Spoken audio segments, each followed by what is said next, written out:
સંસારી જીવના ભાવ મરણો તારવા કરુણા કરી સરિતા વિશુદ્ધાતણી પ્રભુ વીરતે સંજીવની શોષાતી દેખી સરિતને કરુણાભિના હૃદયે કરી મુનિકુંદ સંજીવની સમય પ્રાપ્ત તણે ભાજન ભરી કુંદ કુંદ રચ્યું શાસ્ત્ર સાથિયા અમૃતે પૂર્યા ગ્રંથાધિરાજ તારામ ભાવો બ્રહ્માંડ ન ભર્યા અહો વાણી તારી પ્રશમ રષભા વિનિતરતી મુમુક્ષોને પાતી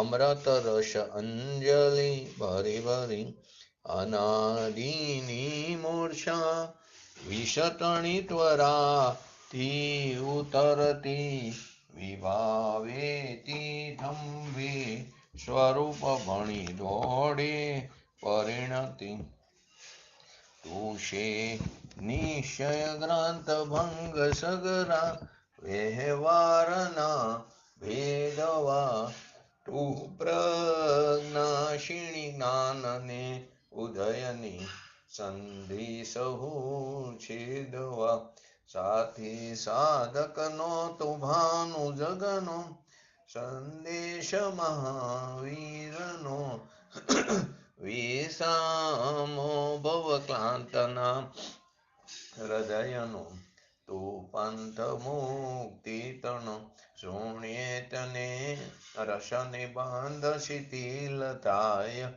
જાણે તને હૃદય જ્ઞાની તણા જણાય તું રૂચતા જગતની રુચિહાર શેષો તું રીઝતા શકલ જ્ઞાયક દેવદીશે બનાવો પત્ર કુંદનના રત્નોના અક્ષરો લખી તથાપી કુંદ સૂત્રોના અંકાએ મૂલ્ય ના કદી તથાપી કાન વાણીના અંકાએ મૂલ્ય ના કદી નમો રેંટાણં નમો સિદ્ધાણં નમો હયરણં નમો વજ્રણં નમો લય સવસાવણં ચત્તારી મંગલમ અર્હંતા મંગલમ સિદ્ધા મંગલમ શાહો મંગલમ કેવલી પંતો ધમ્મ મંગલમ ચત્તારી લોકોટમાં હરિયંતા લોકોટમાં સિદ્ધા લોકોટમાં શાહો લોકોટમાં કેવલી પંતો ધમ્મ લોકોટમાં ચત્તારી શરણ ભોજામી અર્યંતે શરણ ભોજામી સિદ્ધે શરણ ભોજામી શાહો શરણ ભોજામી કેવલી પંતો ધમ્મ શરણ ભોજામી ઓમ નમો અર્હંતાણમ.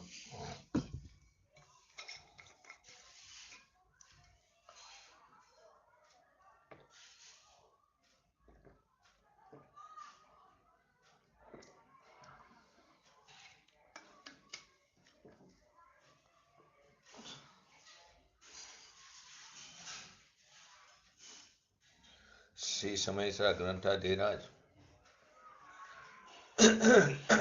નિજરાધિકાર 148 અને 149 નંબરનો કરસ આપણે જોઈ રહ્યા છીએ. જેમ વસ્ત્ર વિવિધ રસાયણોથી ના કશાય તો હોય જે નહીં રંગ લાગે તેહને પણ બાહ્યમાં લેટી રહે તેમ જ્ઞાની રાગરૂપી વિવિધ રસથી કસાય તો હોય ના પરિગ્રહપણું પામે ન તેને ભોગ કર્મો દયટણ. અને 149 નંબરના કરસમાં નિજ રસ થકી જ્ઞાની સ્વભાવે રાગ ત્યાગી હોય છે રહે કર્મની મધ્યે છતાં નહીં કર્મથી લેપાય છે. શું કહેવા માંગ્યું આપણે છેલ્લે સ્વાધ્યાયમાં જોયું હતું છેલ્લે ગઈકાલે કે જેવી રીતે જે વસ્ત્ર લોઢર ફટકડી વગેરેથી કશાયિત કરવામાં ન આવ્યું હોય તો તે વસ્ત્ર ઉપર રંગ સર્વાંગ નથી ચડતો. કોઈ કોઈ જગ્યાએ ચડે વચ્ચે ખાલી રહી જાય એટલે બહાર જ લોટે છે. તેવી રીતે રાગ રસથી અકશાયિત જ્ઞાનીઓના કર્મ પણ પરિગ્રહ ભાવને ઢાળતા નથી. એને ઢાળતા નથી કરતા, બહાર જ લોટે છે. કારણ કે 149માં કીધું કે જ્ઞાની નિજ રસથી જ સંપૂર્ણ રાગ રસના ત્યાગ રૂપ સ્વભાવ વાળો હોય છે. તેથી તે કર્મોની મધ્યે પડ્યો હોવા છતાં પણ કર્મોથી લેપાતો નથી. પૂજ્ય ગુરુદેવશ્રીએ શું કીધું કે જ્ઞાની રાગ રસથી કેવો છે? રાગ રસથી વિરક્ત છે. જ્ઞાનીને પોતાના ભગવાન આત્માના પ્રેમને કારણે રાગનો રસ ફીકો પડી ગયો, લુખો પડી ગયો છે. રાગ રસ નથી છૂટ્યો, પરંતુ પરનો રાગનો રસ ફીકો પડી ગયો છે. રાગ છે પરંતુ રાગનો રાગી નથી. ભૂમિકા અનુસાર હોય છે રાગ, પરંતુ પરનો રાગનો રસ એને ફીકો પડી ગયો છે. એટલે કે રાગ પ્રત્યે રાગ નથી રહ્યો. આ કારણથી રાગની ક્રિયામાં એકત્વ મમત્વ એમને નથી રહ્યું. અબંધ સ્વભાવી પોતાનો ભગવાન આત્મા એના આનંદ રસની રુચિમાં જ્ઞાનીને બંધ સ્વભાવ રૂપ બંધ ભાવ સ્વરૂપ રાગનો જે રસ છે તે ઉડી ગયો. એટલે કે તે શુભાશુભ ભાવને એટલે કે પુણ્ય પાપ રૂપ કર્મ પરિગ્રહપણાને પ્રાપ્ત નથી કરતા. એટલે કે એ ક્રિયાને પુણ્ય પાપની ક્રિયાને પોતાની નથી માનતો.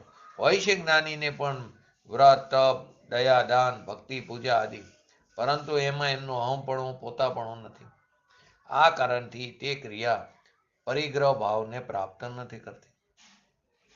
જ્યાં સુધી સંપૂર્ણ દશા પૂર્ણ વિતરાગી દશા પ્રગટ ન થાય ત્યાં સુધી જ્ઞાનીને ભૂમિકા અનુસાર યથાસંભવ રાગ ભાવ આવે છે. બુદ્ધિપૂર્વકનો હોય કે અબુદ્ધિપૂર્વકનો, પરંતુ તેનું હેયરૂપ આચરણ એને હોય છે, ઉત્સાહપૂર્વકનું નહીં. તો કે જ્ઞાનીને રાગરૂપ રસ નથી એનો અર્થ એમ ન લેવો કે તેમને રાગ જ નથી. રાગ તો છે પણ એમાં રુચિ નથી.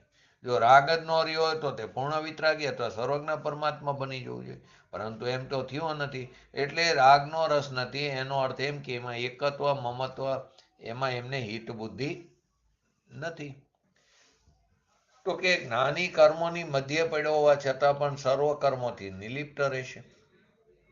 એટલે કે કર્મજનિત જે સામગ્રી એ સ્ત્રી કુટુંબ પરિવાર વૈભવ આદિ એ વગેરેની મધ્યમાં રહેતો હોવા છતાં પણ અંદરમાં રાગ દ્વેષ આદિ પુણ્ય પાપ હોવા છતાં પણ એ બધી ક્રિયાઓ કરતો હોવા છતાં પણ એ કર્મોથી લેપાતો નથી. આટલું આપણે ગઈકાલે લીધેલું.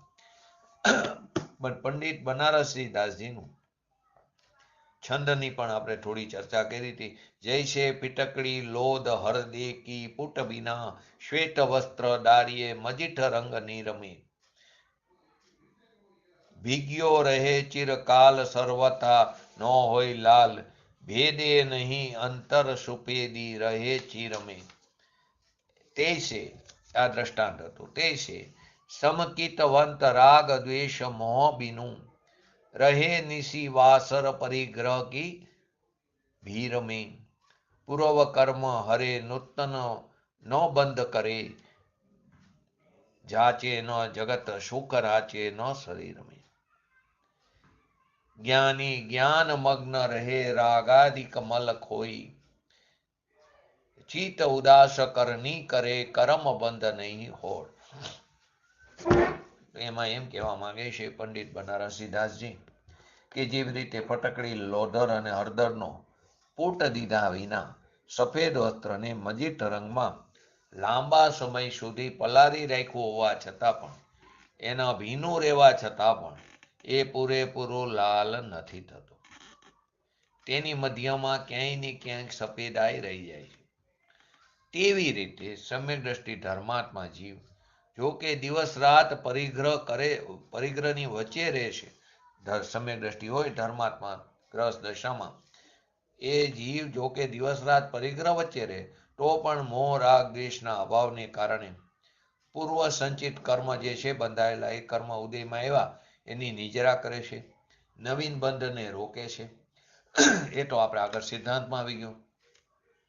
પૂર્વે બંધાયેલું કર્મ સ્થિતિ પૂરી થતા ઉદયમાં આવ્યું, હવે એમાં રાગ દ્વેષ ન કરે એટલે ભાવ કર્મ એનું નિમિત્ત નથી થતું. તો એ દ્રવ્ય કર્મ ઉદયમાં આવેલું દ્રવ્ય કર્મ એ નવીન કર્મના બંધમાં નિમિત્ત નથી થતું. એ નવીન બંધને રોકે છે. આ રીતે સમ્યક દ્રષ્ટિ જ્ઞાની જીવ ન તો શરીરમાં મગ્ન રહેશે અને ન તો વિષય સુખની વાંછા રાખે છે. જ્ઞાની જ્ઞાન મગર રે, રાગાદિ કમલ ખોઈ, ચિત્ત ઉદાસી કરની કરે, કર્મ બંધ નહીં હોડ. જાચે ન જગત સુખ રાચે ન શરીર મેં. તો આવા જ્ઞાની જીવ રાગ દ્વેષ આદિ મરથી અલિપ્ત રહીને પોતાના જ્ઞાન સ્વભાવમાં જ તે મગ્ન રહેશે. જગતમાં પોતાની ભૂમિકા અનુસાર જે કાર્ય કરે છે એના પ્રત્યે પણ તે ઉદાસ જ રહેશે. જગતમાં એની ભૂમિકા અનુસાર એ કાર્ય પણ કરતો દેખાય, પરંતુ એના પ્રત્યે કેવો રહે? તે ઉદાસ જ રહેશે. આ કારણથી તેમને કર્મનો બંધ નથી હોતો અથવા નથી થતો.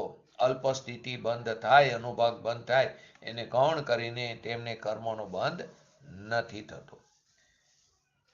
કવિ બનારસી દાસજીએ એક વધારે છંદ પણ લખ્યો, તેમાં ઉદાહરણ સહિત એને વધારે સ્પષ્ટ કર્યું.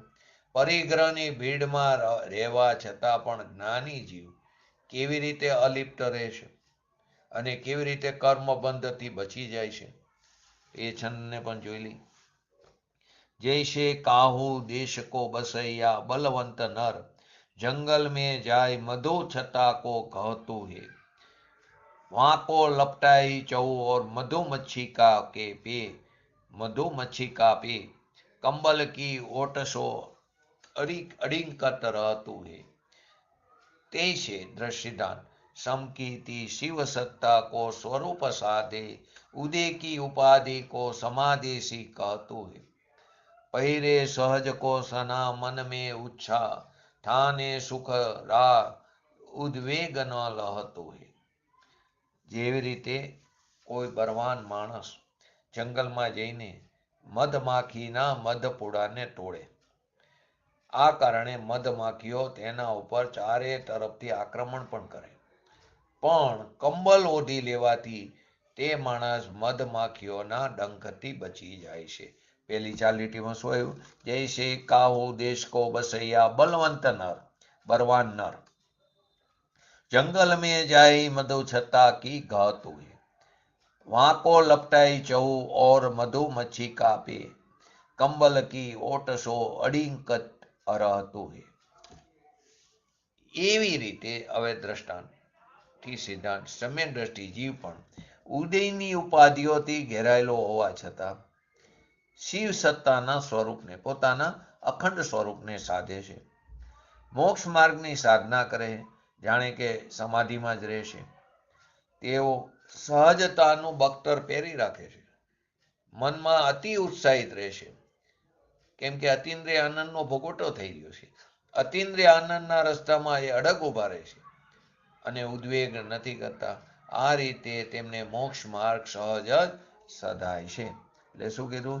તૈસે સમકીતિ શિવ સત્તા કો સ્વરૂપ સાધે, उदय की उपाधि को समाधि सी कहतु है, पैरे सहज को सनाय मन में उछाय, ठाने सुखरा उद्वेग न लहतु है. આ રીતે કરસમાં એમ કહેવામાં આવ્યું, કર્મની મધ્યમાં પડેલો હોવા છતાં પણ જ્ઞાની જન કર્મોથી લિપ્ત થતા નથી, પરિગ્રહ ભાવને તે ધારણ નથી કરતા. તો આ રીતે આ બે છંદને, બનારસી દાસજીના અને કરસને આપણે સંક્ષિપ્તમાં જોયા. હવે પૂજ્ય ગુરુદેવશ્રીના પ્રવચનના આધારે 148 અને 149 નંબરના કરસને જોઈએ. તો શું કીધું? 148 નંબરના કરસની અંદર, જ્ઞાન્યો ન પરિગ્રહ ભાવમ કર્મ રાગ રસ રિક્ત યેતિ, રડગયુક્તિ કષાયિત વસ્ત્રે સ્વીકૃતિએ એ બહિર્લુંઠતી. એટલે કે જેમ લોધર, ફટાકડી વગેરેથી જે કસાઈટ કરવામાં ન આવ્યું હોય એવા વસ્ત્રમાં રંગનો સંયોગ વસ્ત્ર વડે અંગીકાર નહીં કરાયો થકો બહારથી જ લોટે છે, અંદર પ્રવેશ નથી કરતો. એમ જ્ઞાની રાગરૂપી રસથી રહિત હોવાથી તેની કર્મ પરિગ્રહપણાને ઢાળતું નથી. એટલે કે લોધર, ફટકડી વગેરે લગાડ્યા વિના વસ્ત્ર ઉપર રંગ ચડતો નથી, તેમ રાગ ભાવ વિના જ્ઞાનીની કર્મના ઉદયનો ભોગ એનો પરિગ્રહપણાને પામતો નથી. શું કીધું આગળના ગાથામાં? એના ઉપરથી આ કરસનું આવ્યું કે બંધ અને ઉપભોગના અધ્યવસાય. બે વાત એવી હતી ને, બંધ અને ઉપભોગના. એક સંસાર સંબંધી ને એક શરીર સંબંધી. તો બંધ અને ઉપભોગનો અધ્યવસાન એ સંસાર સંબંધી જે નિષ્પ્રયોજન મિથ્યા ધ્યાન. નિષ્પ્રયોજન આપણે ઘણી વાર જુઓ, ઘણા ધ્યાન કરતા હોય અર્થ વગરનું. આર્ત ધ્યાન થતું હોય, રૌદ્ર ધ્યાન થતું હોય, કોઈ અર્થ ન હોય, ખાલી એમને એમ બધા વિચારો કરતા હોય. ખાસ કરીને આ કારની અંદર ટીવી છે, પિક્ચર છે, આ બધામાં નિષ્પ્રયોજન જ થાય છે. સંસાર સંબંધી બંધ કેટલો પડે આપણને એનો ખ્યાલ નથી આવતો, ને એના ફર સ્વરૂપે આપણે ક્યાં જઈને પટકાશું. ટીવીની અંદર ન્યૂઝ આવતા હોય, આને આમ કર્યું, આને આમ કર્યું, કોઈએ કોઈ કાસ્ટ ઉપર હુમલો કર્યો, તો આપણે એની ફેવરમાં હોય, ન થાય એની, તો આપણે કેટલા વિચારો કરી, આનું આમ કરી નાખવું જોઈએ, તેમ કરી નાખવું જોઈએ. ધારો કે અત્યારે બધે વોર ચાલી રહી છે, તો એમ થાય કે આપણે પાકિસ્તાન ઉપર આમ કરી રહ્યું છે, આપણને બહુ હેરાન. આ નિષ્પ્રયોજન મિથ્યા વસ્તુ છે. બહુ સરસ એક્ઝામ્પલ પણ આપણે એનું લઈ શકીએ. એને આપણે ક્રિયા પરિણામ અભિપ્રાય સાથે પણ જોડી શકીએ. ક્રિયાનું ફળ 0 છે, પરિણામનું ફળ 100% અને અભિપ્રાયનું ફળ અનંત ગણું છે. એની સાથે પણ એ વાતને એક્ઝામ્પલને જોડી શકીએ. નિષ્પ્રયોજન મિથ્યાને. કયો દાખલો હતો? તંડોલ મચ્છનો. તંડોલ મચ્છ જે આપણે સ્વયંભૂ રમણ સમુદ્રની અંદર મગરમચ્છો બહુ મોટા હોય, ખૂબ જ વિશાળકાય હોય. હવે એ મગરમચ્છ ઉપર આ તંડોલ મચ્છ એની ઉપર, એની આંખ ઉપર કે એના પાપણ ઉપર બેઠું હોય. હવે એ મગરમચ્છ જે મોટા મહાકાય મગરમચ્છ છે, એ પોતાનું મોઢું ખોલે શ્વાસ લેવા, તો આખું પાણી અંદર આવી જાય. સમુદ્રનું કેટલું પાણી, તેની અરે કેટલી માછલીઓ અંદર આવી જાય. અને જ્યારે શ્વાસ છોડે તો એ મોઢું ખોલે એટલે પાણી બહાર જાય. તો એ પાણી બહાર જાય તો બધી માછલીઓ બહાર ચાલી જાય. આવે જાય ચાલુ જ હોય. તો ઓલી આંખની પાપણો ઉપર બેઠેલું નિષ્પ્રયોજન જે મિથ્યા જે આપણે કરી રહ્યા છીએ, સંસાર સંબંધી પ્રયોજન નથી કોઈ એનું. આંખ ઉપર પાપણો ઉપર બેઠેલું તંડોળ મચ્છ એમ એને વિકલ્પ આવે, વિચારે, આની જગ્યાએ હું હોત તો હું એક પણ માછલીને જવા ન દે, હું બધીને ખાઈ જાત. હવે એ સમયે આયુનો અપકર્ષણકાર પડે, તો એ તંડોલ મચ્છ ક્યાં જઈને પટકાય છે? એના પરિણામને કારણે 7મી નરકમાં. 7મી નરકમાં જઈને પટકાય છે. એક પરિણામ, એક અભિપ્રાયનું ફળ કેટલું છે? તે નિષ્પ્રયોજન મિથ્યા માન્યતા થઈ. પૂજ્ય ગુરુદેવ છે પણ તંડોલ મચ્છ કરીને એટલી વાત કરી, પણ આખું એક્ઝામ્પલ આ રીતે જોઈ શકાય. તો બે ને એકને બંધનું કારણ, સંસાર સંબંધીને બંધનું કારણ કીધું, અને શરીર સંબંધીનો જે છે એને ઉપભોગ, જેનું નિમિત્ત છે શરીર સંબંધી, એક ઉપભોગનું, એને ઉપભોગનું કારણ, એમને બંધનું કારણ ન નાખ્યું. જે સંસાર સંબંધી અધ્યવસાય છે, રાગ દ્વેષ આદિ, અને શરીર સંબંધી સુખ દુઃખ. ધર્મીને બેમાં રાગ નથી, પ્રેમ નથી. કેમ કે એને પોતાના સ્વભાવ ઉપર દ્રષ્ટિ છે. કેમ કે એને અંતરમાં એના પોતાનો ભગવાન આત્મા રચ્યો છે, એનું પોષણ થયું છે. એને સંસાર સંબંધી રાગદ્વેષ આદિ આવે પણ તેના પ્રત્યે રાગ નથી. રાગ આવે એના પ્રત્યે રાગ નથી. અને શરીર સંબંધી ઉપભોગના સુખ દુઃખના પરિણામ, કાલ્પનિક સુખ દુઃખના પરિણામ પણ આવે, શાશ્વત સુખની વાત નથી, પણ તેમાં તીવ્ર રસ નથી. એથી એને બંધના કારણ અલ્પ જે છે એ પણ ધર્મીને ગણ્યા નથી, ગૌણ કરીને. શું કીધું? સંસાર વિષય સંબંધીના અધ્યવસાય હોય એને બંધનું કારણ કીધું. અને શરીર સંબંધીના ઉપભોગ સુખ દુઃખ આદિ એને બંધનું કારણ ન કીધું છે, તો એ પણ બંધનું કારણ, એ આપણે ગઈકાલે જોયું. તો ધર્મી જીવને રાગથી ભીન પોતાના ભગવાન આત્માનું ભાન થયું છે. જે કરવા જેવું સૌથી પહેલું કર્તવ્ય આ છે. રાગના વિકલ્પથી ચૈતન્ય ભગવાન આત્મા ભીન છે એવી પ્રથમમાં પ્રથમ દ્રષ્ટિ કેળવવાની જરૂર, અનુભવ કરવા લાયક આ છે. એ દ્રષ્ટિવંતને કહે છે કે શરીર સંબંધીના જે સુખ દુઃખના પરિણામ એને બંધનું કારણ ન કીધું, અને વિષય સંબંધીના જે અધ્યવસાય એને બંધનું કારણ કીધું. કેમ કે જે બાહ્ય વિષય શરીર સિવાયના ઉપભોગના જે અધ્યવસાયો છે, ઉપભોગ સિવાયના, એમાં તીવ્રતા છે, છતાં એ બે અધ્યવસાયમાં ધર્મીને રાગ નથી. કેમ કે પોતાના ભગવાન આત્મા જે જ્ઞાન સ્વરૂપ છે એનો અનુભવ અને દ્રષ્ટિમાં સ્વીકાર થયો છે. એટલે એની આ બે પ્રકારના અધ્યવસાય પ્રત્યે રાગ નથી. ક્યાં બે? કે એકને બંધનું કારણ, એકને સાધારણ ઉપભોગનું કારણ કીધું. બે પ્રત્યે એને રાગ નથી. કે ઉપભોગને કારણને બંધનું કારણ કેમ ન કીધું? ગઈકાલે આપણે લીધું હતું, કેમ ન કીધું? બોલો જયંતિભાઈ.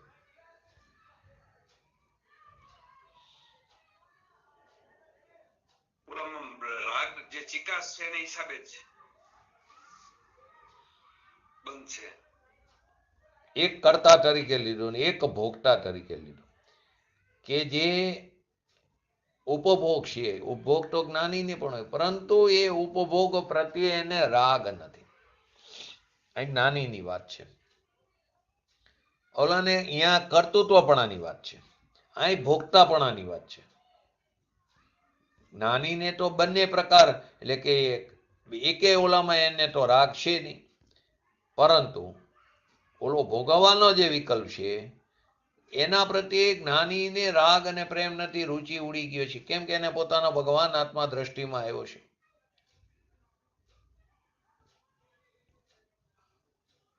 તો કે એ ભોગવતો દેખાય, પરંતુ એને જ્ઞાનીને એનો નિષેધ છે સંસાર સંબંધીના કર્તાપણાના વિકારી ભાવો અને ભોગવવાના સંબંધીના સુખ દુઃખના ભાવો, એનો ધર્મીને એનો નિષેધ છે. બે છે બંધના કારણ, પણ અહીંયા ભોગ કર્તાપણાના અને ભોગતાપણાના લેવાના છે. કેમ કે જ્ઞાની જે છે ખરેખર એ તો ઉદય ભાવથી તો મરી ગયો, પારણામિક ભાવથી જીવે છે. એને એનું વેદન અને ભાવ છે. સંસારને શરીર સંબંધી ભોગ, શરીર સંબંધીના ઉપભોગના સુખ દુઃખના પરિણામ અને સંસાર સંબંધીના ભાવો બધા વિકારના કારણ છે, તો બંને બંધના કારણ. અહીંયા તો ભોગ કર્તાપણાને ભોગતાપણાનો લેવાનો છે. એ અપેક્ષાએ અહીંયા લીધું છે કે એને ઓલાને ઉપભોગનું નિમિત્ત કીધું. શરીર સંબંધીના અધ્યવસાય, હું ભોગવું, શરીરને આ ભોગવું, એ ઉપભોગના નિમિત્ત છે. તેટલા સુખ દુઃખ આદિ છે, સુખ દુઃખની કલ્પનાના ઉપભોગના પરિણામ છે. એ પ્રમાણે અહીંયા બે વસ્તુને લીધી. ઓલામાં તીવ્રતા ઓછી છે. જ્ઞાનીની વાત છે, અજ્ઞાનીની વાત નથી. તો અહીં કીધું, પૂજ્ય ગુરુજીએ કીધું, પ્રશ્ન કેમ કોઈએ ન કર્યો? એને બંધનું કારણ ન કીધું, નહીતર તો જે સુખ દુઃખના પરિણામ થયા એ પણ બંધનું કારણ છે, ભલે એના પ્રત્યે રાગ નથી. અંદર આવે સંસ્કૃતમાં, ભોગ નિમિત્તમ સ્તુતમ અર્થ પાપ કરોતિમ અયમ જીવો અને નિજ પ્રયોજ અપધ્યાનમ બહુ તપ કરોતી. જે આપણે તંડોળ મતનું લીધું ને, કે મફતનું આર્ત ધ્યાન કરે છે, નિજ પ્રયોજન વગર કારણે. ભોગને કારણે તો જરી રસ છે, એને અંદરમાં છૂટતો નથી, એ તો સુખ દુઃખના પરિણામ આવે એને ભોગને કારણે.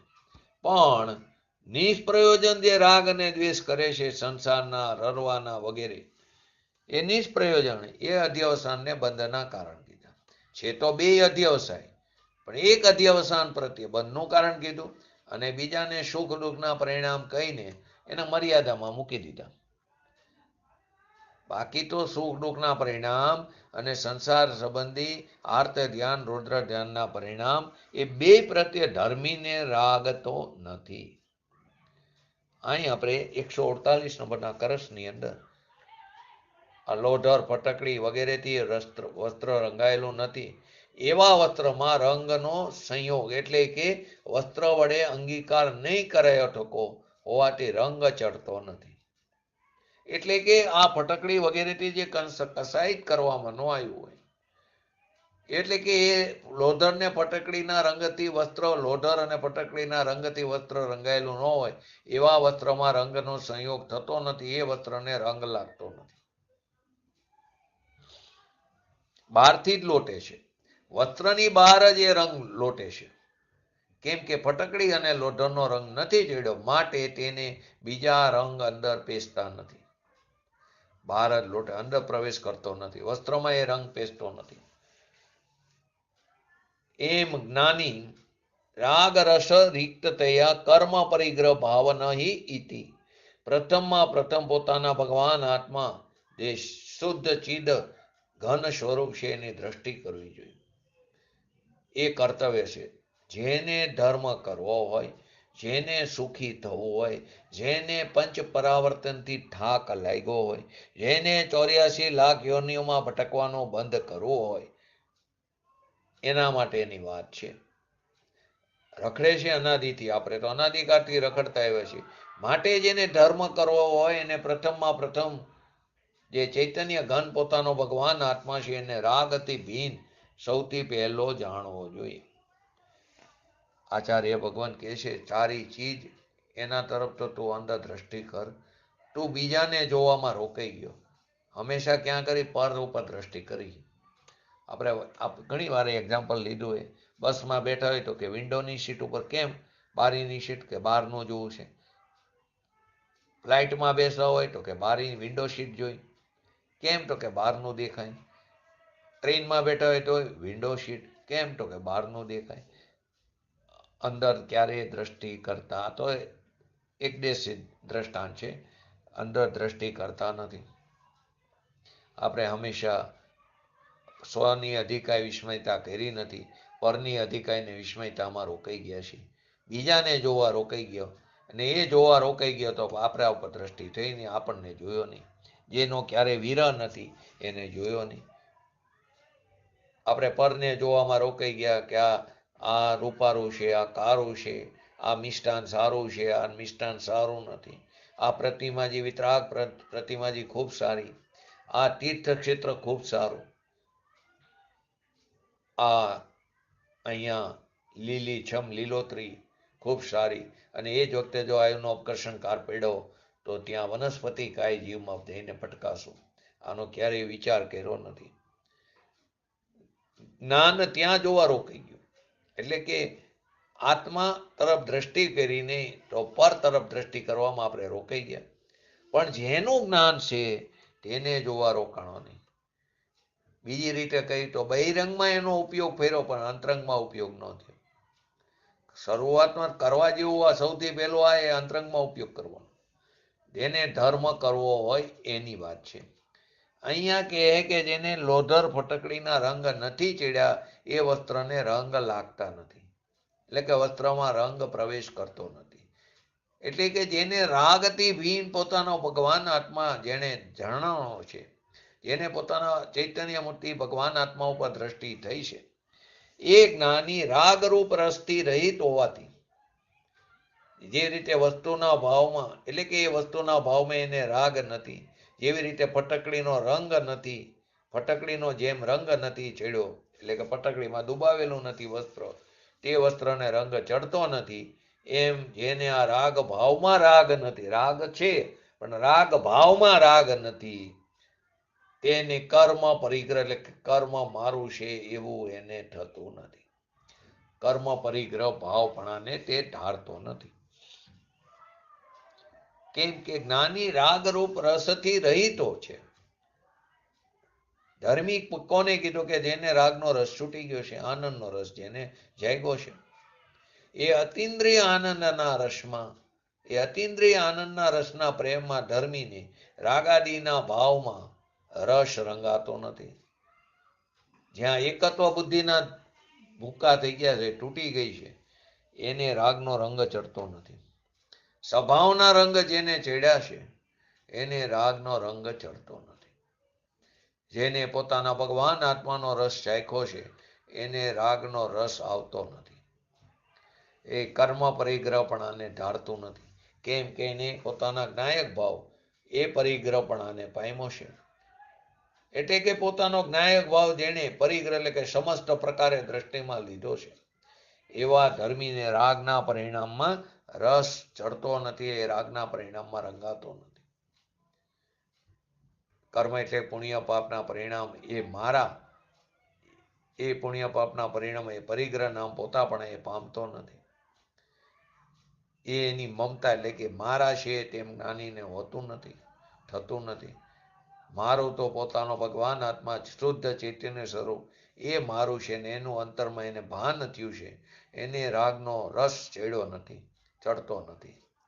એટલે કે રાગ મારો છે એવી મમતા થતી નથી. માટે ભાવાર્થમાં એ વાત કહે છે કે જેવી રીતે લોધર ફટકડી વગેરે લગાડ્યા વિના વસ્ત્ર ઉપર રંગ ચડતો નથી, તેમ રાગ ભાવ વિના, રાગના રાગ વિના, રાગ ભાવ વિના એટલે રાગના રાગ વિના, એના પ્રેમ વિના, એની રુચિ વિના, એની મમતા વિના કર્મના ઉદયનો ભોગ પરિગ્રહ પણ આને પામતો નથી. પરિણામ આવે પણ તેના પરિણામનું પરિણામ તો આવે જ્ઞાનીને પણ એ પરિણામનું પરિણામ જે એકત્વ બુદ્ધિ તે થતી નથી. તો એનું એક્ઝામ્પલ પૂજ્ય ગુરુદેવ છે સરસ આપ્યું છે. આપણે કહીશું ને આ ભણ્યા એનું પરિણામ શું આવ્યું છેલ્લે, એમ અહીંયા કહે છે રાગ આવ્યો એનું પરિણામ શું આવ્યું ધર્મીને? એનું પરિણામ એ આવ્યું કે રાગની મમતા એને નથી. ભણ્યા એનું પરિણામ પૂછીને તે ભણ્યો આટલો, છેલ્લે શું રિઝલ્ટ આવ્યું, પરિણામ શું આવ્યું? એમ અહીંયા કહે રાગ આવ્યો ધર્મીને, પણ એનું પરિણામ શું આવ્યું? તો કે એનું પરિણામ એમ આવ્યું કે રાગની મમતા એને નથી, જ્ઞાનીને રાગનો રાગી નથી. છેલ્લે કહે છે એને મમપણું તો આત્મામાં છે. મમ એટલે ખોરાક, આનંદનો ખોરાક. આપણે નાના છોકરા હોય તો કે મમ્મી મમ કરી લે, એમ ધર્મીને મમ એટલે કે આત્માનું જ્યાં મમ છે, ખોરાક છે આત્માનો, ત્યાં રાગની મમતાનો મમ એને હોતો નથી. એને રાગનો ખોરાક નથી. એને કર્મના ઉદયનો ભોગ એનો પરિગ્રહ પણ આને પામતો નથી. આ 148 નંબરનો કરસ, 149 નંબરનો કરસ. જ્ઞાનવાન રસ સ્વરસ તોડપી યત શ્યાત, સર્વ રાગ રસ વર્જનશીલ, લિપ્ટે શકલ કર્મ ભી રેશ, કર્મ મધ્યપતિ તોડપી તતોનો. એટલે કે જ્ઞાની, કારણ કે જ્ઞાની નિજ રસથી જ સર્વ રાગ રસના ત્યાગરૂપ સ્વભાવ વાળો, સર્વ રાગ રસના ત્યાગરૂપ સ્વભાવ વાળો, કેમ કે એની અંદર એક અભાવ નામનો ગુણ છે ને, આત્મામાં અભાવ નામની શક્તિ છે ને, તો રાગ રસના ત્યાગરૂપ સ્વભાવ વાળો છે. તેથી તે કર્મની મધ્ય પડ્યો હોવા છતાં પણ સર્વ કર્મોથી તે લેપાતો નથી. પૂજ્ય ગુરુદેવશ્રી કહે છે પોતાનો ભગવાન આત્મા જ્ઞાનીને એના રસનો વેગ ચડ્યો છે. ધર્મીને નિજ રસના વેગે ચડ્યો છે. પોતાનો ભગવાન આત્મા આનંદ સ્વરૂપ એને પંથે જે અંતરમાં ગયો, એને નિજ રસના રસથી જ, જ્ઞાનીને નિજ રસથી જ જેનો વેગ અંદર જાગ્યો છે, એટલે કે રાગથી ભિન્ન પડીને અરાગી શાંતિનો રસ જેણે ચાખ્યો છે અને શાંતિનો વેગ ચડ્યો છે, એવા નિજ રસથી જ સર્વ રાગ રસ વર્જનશીલ, સર્વ પ્રકારના રાગના રસથી ત્યાગરૂપ એનો વેગ છૂટી ગયો છે, એનો સ્વભાવ છે. સર્વ રાગ રસના ત્યાગરૂપ સ્વભાવ વાળો છે. તેથી તે કર્મના મધ્યે પડ્યો હોવા છતાં રાગાદી કાર્યના પ્રસંગમાં અંદર દેખાય, ગ્રહસ્થ દશામાં હોય, દુકાન ઉપર બેઠેલો દેખાય, લડાઈ કરતો દેખાય, પ્રાણીઓ વચ્ચે ભોગવિલાસમાં પડેલો દેખાય, છતાં કર્મ મધ્ય એટલે રાગની મધ્યમાં પડ્યો દેખાય, પણ સર્વ કર્મથી લેપાતો નથી. ચાહે તો એ ધંધા પાણીમાં હોય, પણ એનો રસ અંદર જ્ઞાનનો રસ છે, તેથી ધર્મીને દરેકમાંથી રસ ઉડી ગયો, ઉદાસીન હોય છે. જેને નિજ રસનો ભાન અને સ્વાદ આવ્યા એને રાગનો રસ કેવી રીતે હોય? અને જેને રાગનો રસ છે તેને આત્મરસ કેવી રીતે હોય? ભગવાન આત્મા, આપણે મર્યા પછી સાદડી હોય ને, તો એમ કે ભગવાન આત્મા જેના જીવન દર્શન જ્ઞાન અને ચારિત્રના છે, જેનું જીવન મન અને ઇન્દ્રિયથી જેનું જીવન નથી, જેનું જ્ઞાન અને આનંદના રસથી જીવન છે, અને રાગના રસના જીવન એને ચડતા નથી. જ્ઞાનીને એને રાગનું રસ જીવન ન હોય, રાગથી તો એ મરી ગયેલો છે. ને કોનાથી? જાગતી ચૈતન્ય જ્યોતથી જાગતો જીવ ઉભો છે. બીજી ગાથાની અંદર એમાંથી જીવત્વ શક્તિ કાઢી, જીવતર શક્તિ. જીવો ચરિત દણમ હણંદ ઠીડો. ભગવાન આત્મા દર્શન જ્ઞાન ચારિત્રમાં સ્થિત થાય તે સ્વસમય કીધું, અને રાગમાં સ્થિર થાય તે પૂતગલ પ્રદેશમાં સ્થિર, અને અનાત્મા કીધું પરસમય કીધું. જીવતર શક્તિ એટલે કે જેના જીવન જ્ઞાન દર્શન આનંદ એની સત્તાનું જેને જીવન છે, સ્વસત્તાનું જેને જીવન છે, એને રાગ દ્વેષ આદિ પરનું જીવન એને નથી. અને જેને સ્વનું જીવન નથી, એને રાગ અને પુણ્ય પાપના ભાવ વિકાર ભાવ એનું જીવન છે, એ બધાને મળદા કીધા, અનાત્મા કીધા. અહીંયા કે છે કર્મ મધ્યે, કર્મ નામ વિકારી પરિણામના મધ્યમાં હોય, દેખાય, છતાં પણ કર્મથી લેપાતો નથી. રાગાદિના કાર્યમાં પડેલો દેખાય, છતાં જ્ઞાની તે રાગથી બંધન પામતો નથી. એ રાગનો રસ એને ચડતો નથી. વસ્ત્રની જેમ, જે વસ્ત્રને લોધર ફટકડીથી ન રંગ્યું હોય તો એને રંગ ચડતો નથી, એવી રીતે એને રાગનો રંગ, મજીઠીનો રંગ એને ન ચડે, તેમ રાગનો રંગ એને ચડતો નથી. વસ્ત્રની જેમ કીધું, કસાયેલા લોઢર અને ફટકડી સિવાય વસ્ત્રમાં રંગ પ્રવેશ ન કરે, એમ રાગના રસ સિવાય રાગ અંતરમાં પોતાનો છે એમ એ ન માની શકે. જેને રાગનો રસ છૂટી ગયો છે એને રાગની એકતો બુદ્ધિ આવતી નથી. અહીં તો હજી શુભ રાગ ને ધર્મ કહી છે આપણે, અહીં એમ કે છે એને રાગની એકતો બુદ્ધિ નથી હોતી, ને અહીં શુભ રાગને ધર્મ માનીને બેઠા છે. ચૈતન્ય જ્યોત ભગવાન આત્મા એને હજી અવ્યક્તપણે છે એમ નહીં માનતા. રાગ જ અત્યારે છે અત્યારે ચૈતન્ય ભગવાન, પણ અવ્યક્તપણે પર્યાયમાં. પરંતુ એવું ન માની કે અત્યારે તો આકારે રાગ જ એટલે કે શુભ ભાવ જ છે. વ્યક્તપણે તો અનુભવ કરે ત્યારે ખ્યાલ આવે કે પોતાનો ભગવાન આત્મા અંદર શુદ્ધ ચૈતન્ય ઘન છે. એ શુદ્ધ ઉપયોગથી જ પ્રાપ્ત થાય, શુભ ઉપયોગથી ન થાય. એના જીવનમાં શુભ ઉપયોગ હોય જ નહીં. એટલે કે કર્મની મધ્ય, એટલે કે વિકારી પરિણામની ક્રિયા હોય, એના મધ્યમાં દેખાય, છતાં તે વિકારી પરિણામનો એને રસ ચડતો નથી. આ પ્રકારે 149, 48 અને 49 નો રસ જોયો. હવે આગળ આપણે 218 અને 219 નંબરની ગાથા, એને આપણે પહેલા સંક્ષિપ્તમાં જોઈએ. જે વાત આ કરસમાં આવી એ જ વાતને ગાથામાં કહે છે. એના હરિગીત જોઈ લઈ, 218 અને 219.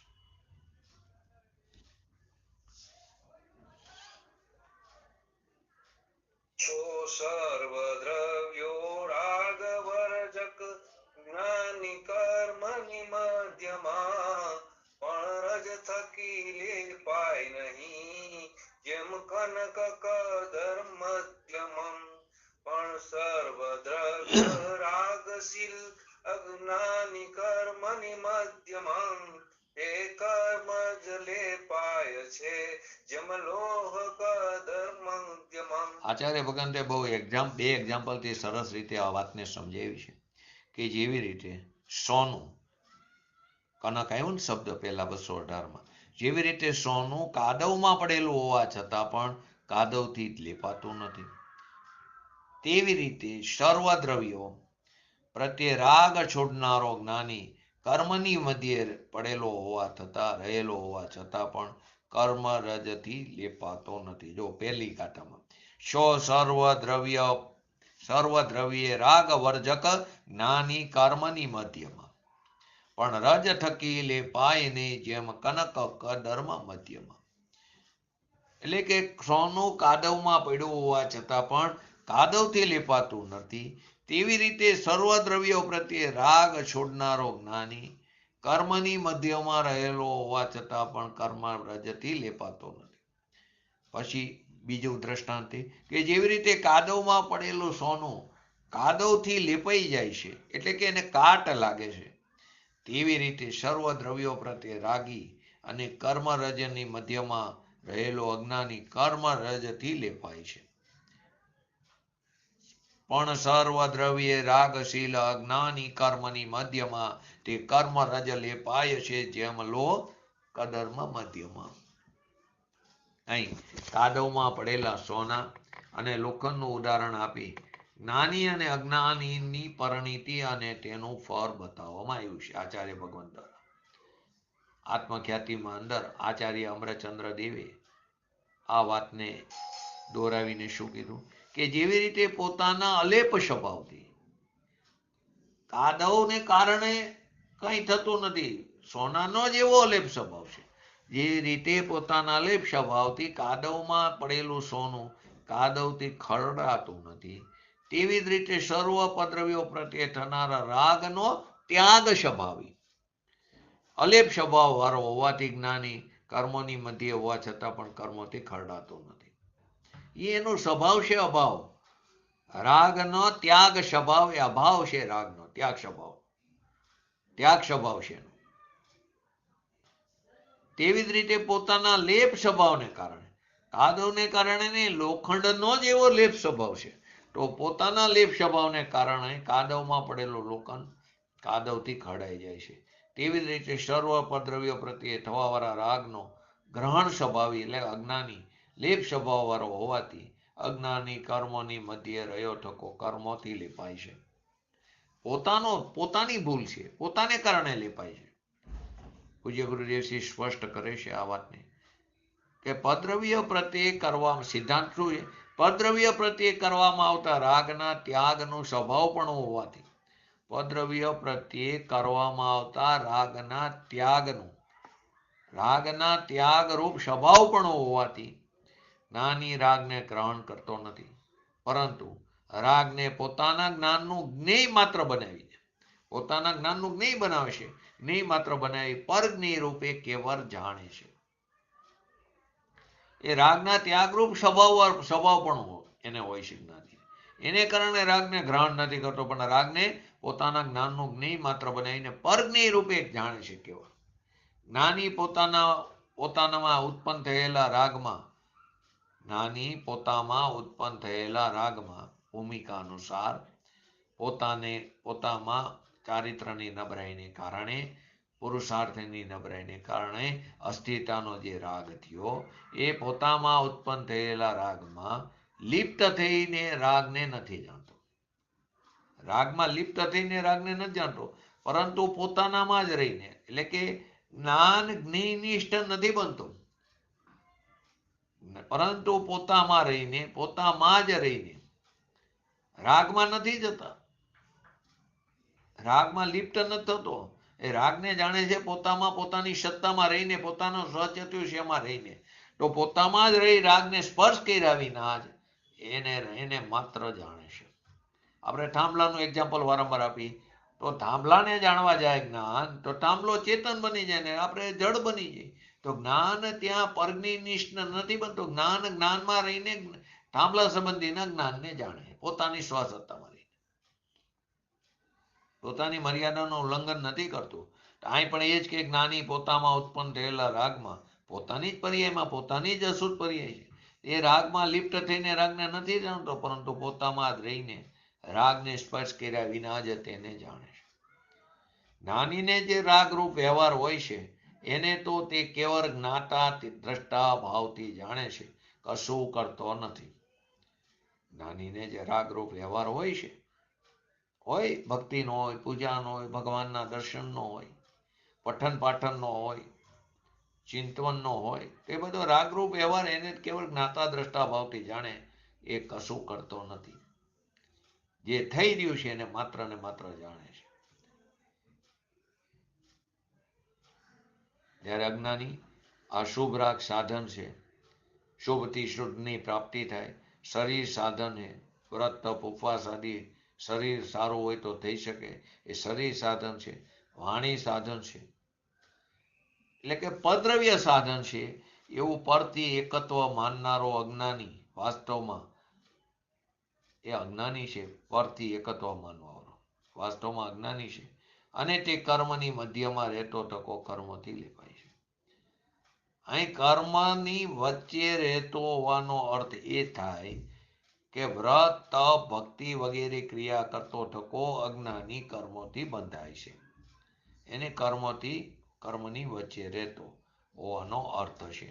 એ આદિ આ બધી શુભ ક્રિયા કરે, એ ક્રિયા કરતો ટકો અજ્ઞાની કર્મથી ખરડાય છે, બંધાય છે. અહીં કે છે કે જેનો સ્વભાવ શુભ રાગના ગ્રહણ રૂપ છે તે અજ્ઞાની છે.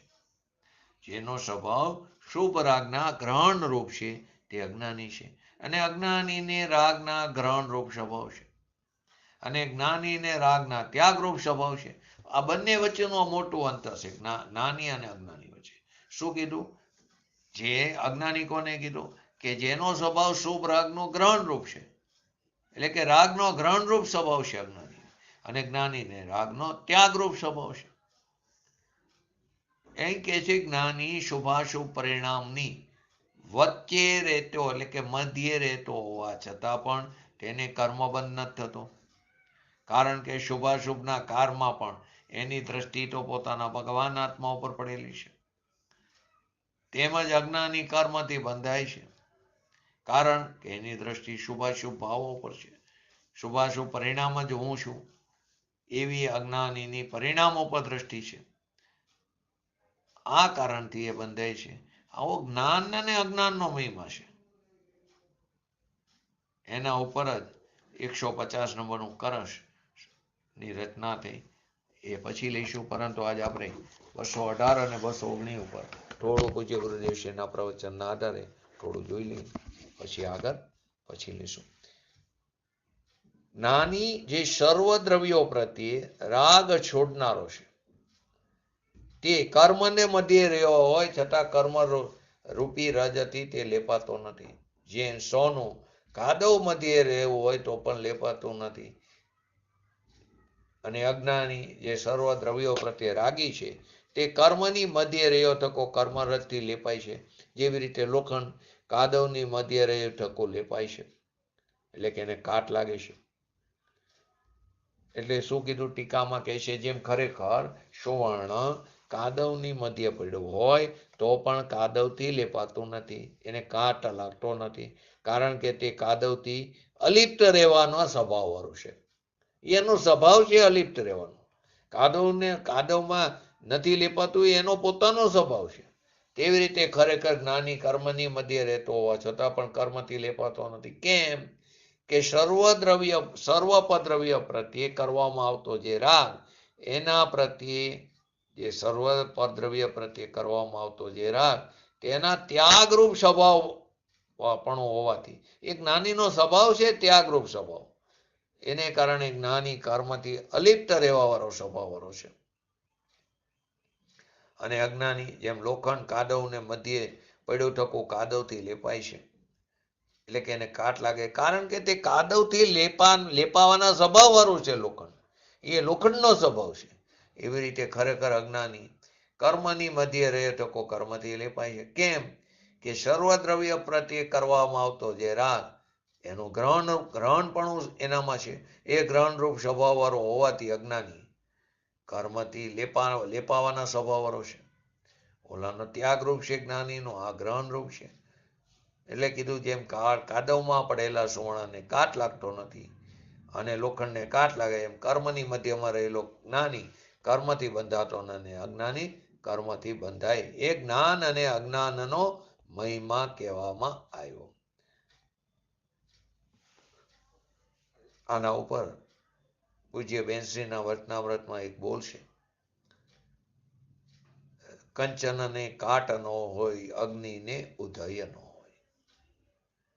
એમ ભગવાન ત્રણ લોકનો નાથ, એને આવરણ અને અશુદ્ધતા ન હોય.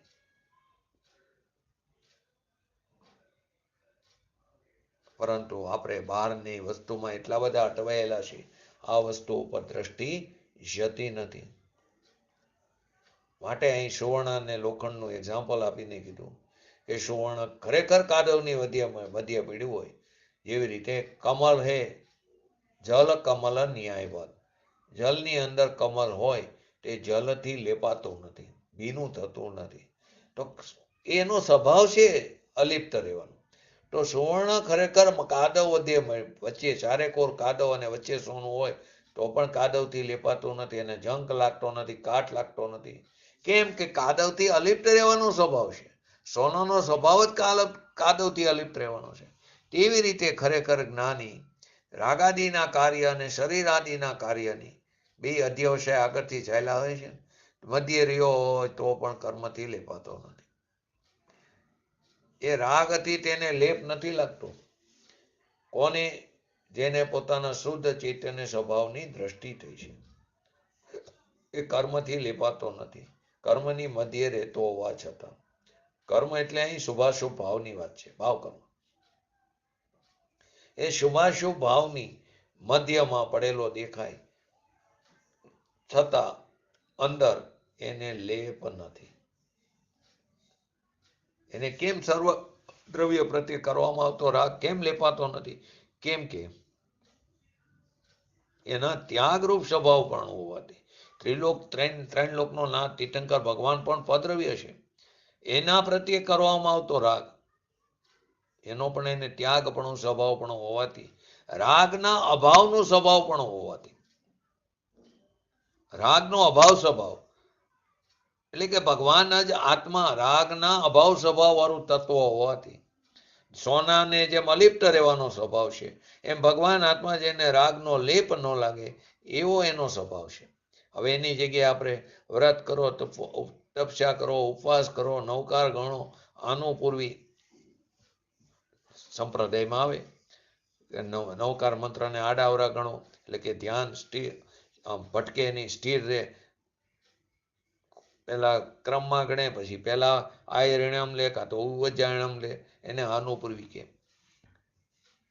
તો કે આનુપૂર્વી કરે કે મન સ્થિર રહે આડું અવરું બોલવામાં, પણ છે તો એ પણ રાગ. અહીં કે છે સર્વ પદ્રવ્ય પ્રત્યે કરવામાં આવતો જે રાગ, તેના ત્યાગરૂપ સ્વભાવ પણ હોવાથી એમાં દેવશાસ્ત્ર ગુરુનો પણ રાગ આવી ગયો. સાચાની વાત છે, એનાથી પણ ત્યાગ સ્વભાવ વાળું તત્વ છે. શ્રીમદજીની અંદર આવે છે, ઊંચ નીચનો અંતર નથી સમજ્યા તે પાયમાં સદગતિ. એ પછી એમ કીધું તીર્થંકર દેવે રાગ કરવાની ના કહી છે. રાગ હોય ત્યાં સુધી મોક્ષ નથી. ત્યારે તમને આ બધા રાગ તમારા બધા માટે હિતકારક કેમ લાગે છે? અહીં તો કહે છે લોકો શું કે ભક્તિ કરો એનાથી લાભ થાય.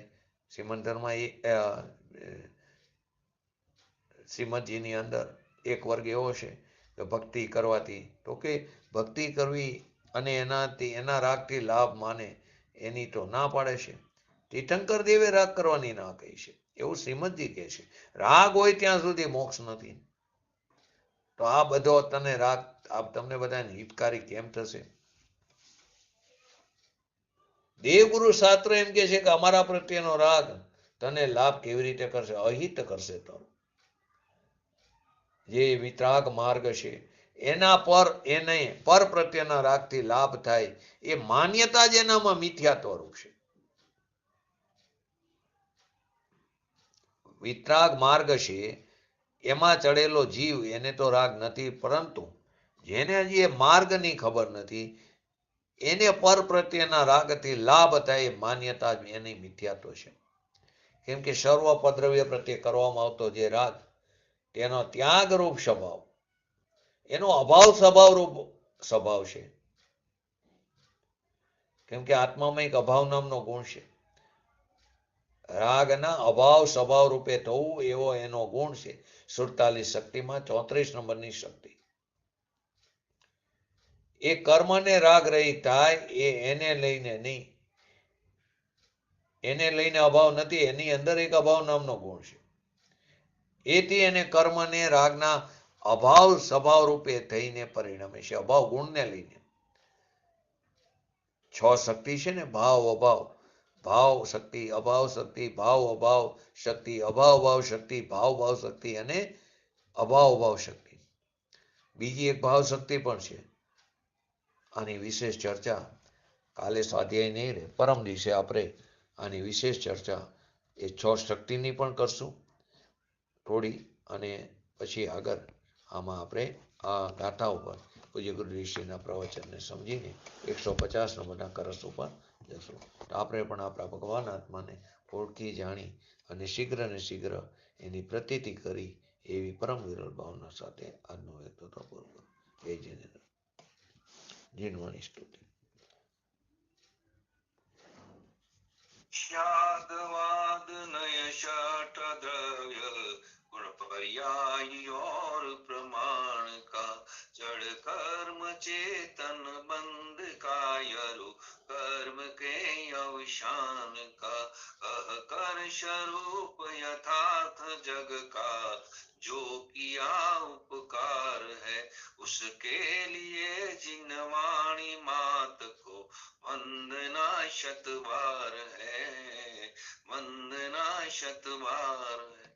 नमो रिंगटाणं नमो सीटाणं नमो हेरणं नमो वचनं नमो लेसवसावणं चत्तारि मंगलम अर्हंता मंगलम सिद्धा मंगलम शाहु मंगलम केवलीपंतो धमो मंगलम चत्तारि लुगुतमा रियंता लुगुतमा सिद्धा लुगुतमा शाहु लुगुतमा केवलीपंतो धमो लुगुतमा चत्तारि शरण भोजामि अर्यंते शरण भोजामि सिद्धे शरण भोजामि शाहु शरण भोजामि केवलीपंतो धमो शरण भोजामि. बोलिए श्री पंच परमेष्ठी भगवंतोनो जय हो. बोलिए श्री जैनवाणी मातनो जय हो. बोलिए श्री परम पूज्य परम उपकारी श्री सद्गुरु देवनो जय हो. बोलिए श्री प्रसन्नमूर्ति भगवती मातनो जय हो. बोलिए श्री सनातन जैन दिगंबर नो धर्म नो जय हो. जय हो.